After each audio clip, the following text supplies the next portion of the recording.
In this brief tutorial, we're going to do some searching through Academic Search Complete. So Academic Search Complete is a very broad database. There's a lot of full text resources in a variety of fields with topics that include STEM, social sciences, humanities, education, and the law. So there's a lot in here.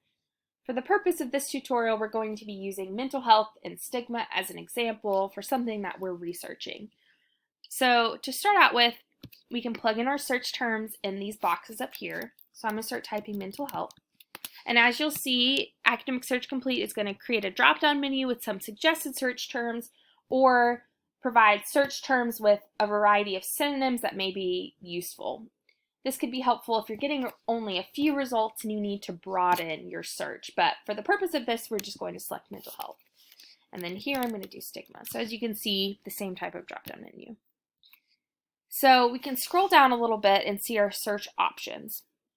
So a big one to click is this full text here, as well as the published date. We can make sure that it's within the past 5 years, for example. Sometimes professors or people you're doing research for will require that, and this is a great way to kind of limit that and make sure articles are only within that time frame. As well, on this right-hand side, we can filter based on it has to be a scholarly, a peer-reviewed journal. So an academic journal, we can select that here. You can also browse through document type to see if any of these are appropriate for what type of research you're doing. And then we can select search. So in our search, we are populating 2,055 results. And you can see here we have all of our search limiters on this side. So this is a great way to easily search through Academic Search Complete.